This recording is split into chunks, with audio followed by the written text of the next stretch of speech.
The room was quiet, but not the kind of quiet that feels calm. This was the kind of silence that builds pressure.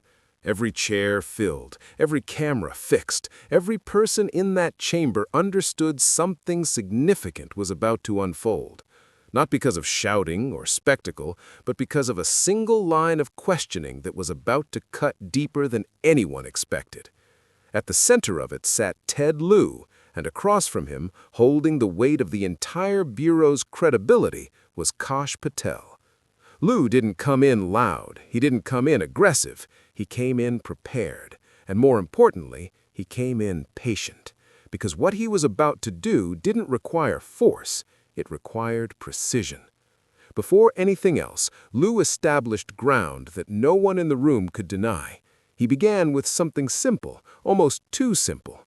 Everyone already knew that Donald Trump and Jeffrey Epstein had crossed paths. They weren't strangers. They had been seen together, photographed together, present in the same social environments. This wasn't speculation. It was documented, public, undeniable. Patel acknowledged that much without hesitation. He didn't have a full catalog of every image ever taken, but yes, he agreed, they had been photographed together in public settings. So far, nothing controversial. But that wasn't the destination. That was just the starting line. Lieu shifted slightly in his seat. Then he began building something. Not an argument, a structure. Brick by brick. He reminded the room that in 2019, federal agents executed a search of Epstein's Manhattan residence, a real operation, a documented event, not rumor, not theory, fact. Patel responded cautiously. He noted that he believed there may have been more than one location searched, possibly spanning 2018 and 2019. His tone was measured, careful not to overstate anything he couldn't personally verify. Lieu didn't interrupt. He allowed it. Then he moved to the next piece. Inside that Manhattan residence, investigators reportedly discovered a safe, a physical object, contained, locked, potentially holding anything. Lieu didn't rush here. He paused just long enough to give Patel space to challenge the claim. Patel didn't challenge it. Instead, he gave a response that would become familiar throughout the exchange. He didn't have the detailed evidence log in front of him, but he would accept the representation as stated. Not confirmation, not denial, acceptance. That distinction mattered. At this point, the room still felt controlled, technical, procedural. But then, Lieu introduced the element that changed everything. He referenced reporting from the New York Times, specifically a July 2019 article describing what may have been inside that safe. According to that report, agents discovered a collection of highly sensitive, potentially compromising photographs, images, plural, not described in full detail, but serious enough to be noted.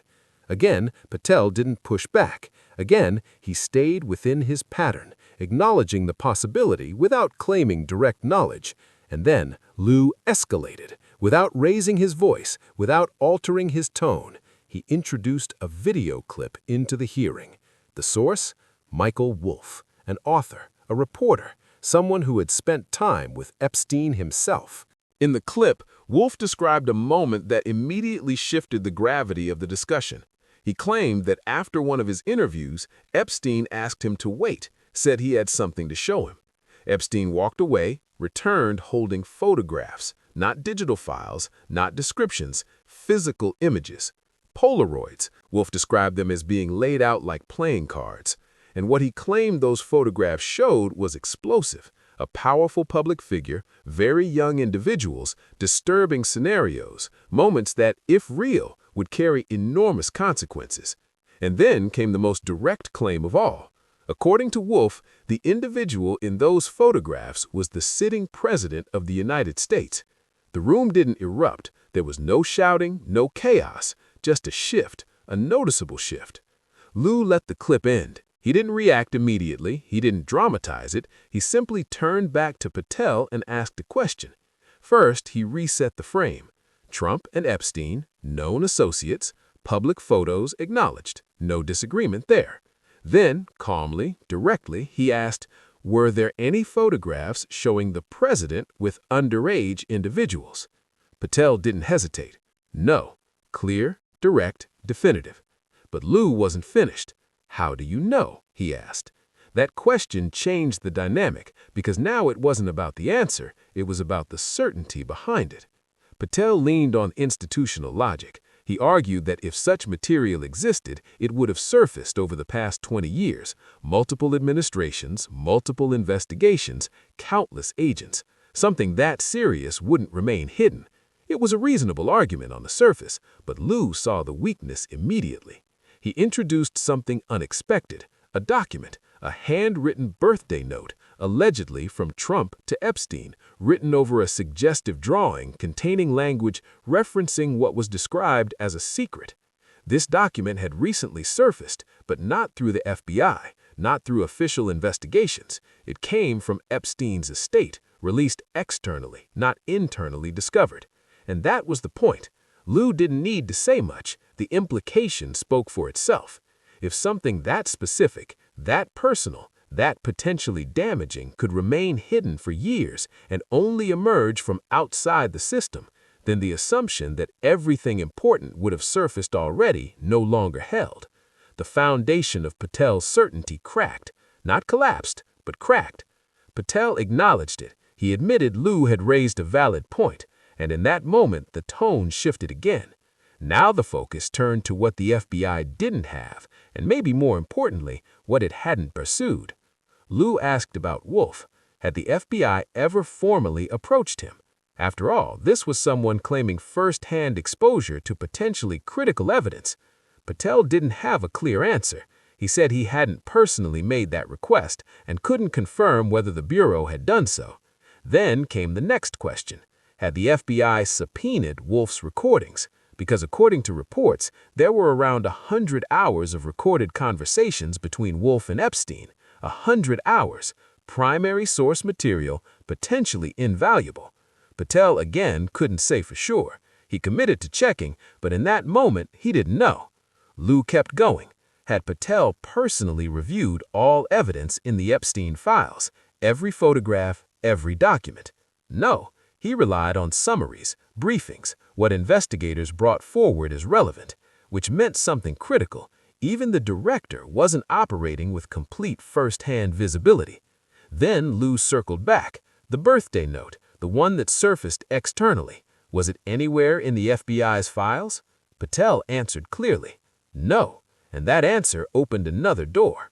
Patel explained that Epstein's estate held a large volume of material, documents and records that had never been turned over to authorities, a separate pool of information, untouched, unreviewed, potentially significant. And that's when the tension finally broke through the surface. Lieu leaned in. If that material existed, if it could contain relevant evidence, why hadn't the FBI moved to obtain it? Why not subpoena the estate? Why not compel production? Patel pushed back firmly. He argued that the situation wasn't that simple, that the estate couldn't just be forced to hand over private materials through a standard subpoena process in the way Lieu suggested. Lieu rejected that immediately. He insisted the Bureau had authority, had options, and should be using them. Patel stood his ground. That's not how it works. Two positions directly opposed, neither side conceding. And just like that, the hearing reached its most revealing point. Not because of what was proven, but because of what wasn't. By the end of the exchange, several things had been established.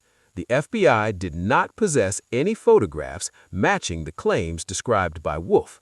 The controversial birthday note was not part of their files. There existed a significant volume of material outside government control, and key individuals like Wolf may not have been fully pursued. But the most important takeaway wasn't what was confirmed. It was what remained unanswered. Patel never stated that such photographs didn't exist anywhere, only that the FBI didn't have them. And that distinction, that narrow, precise distinction, was exactly what Lieu had been working toward the entire time. There were no dramatic outbursts, no viral shouting moments, no headlines screaming chaos, just a quiet, methodical exposure of gaps between evidence and assumption, between access and limitation, between what is known and what might still be out there. And hanging over everything was the same question that started it all. A safe in a Manhattan mansion opened at some point in time, allegedly containing material that no one in that room could fully account for. Where did it go? What was inside? And if something was missed, who missed it?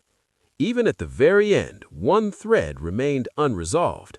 Michael Wolff, a man claiming direct exposure, sitting on what he described as visual evidence, and yet apparently never fully examined under oath. Not definitively, not on record, not yet.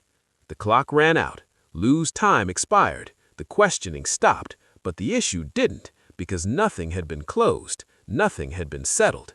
The hearing didn't end with answers. It ended with a gap, a documented, undeniable gap, placed on record in front of every camera, every witness, every observer. And now that gap exists publicly, not as speculation, not as rumor, but as a matter of record, waiting for whatever comes next.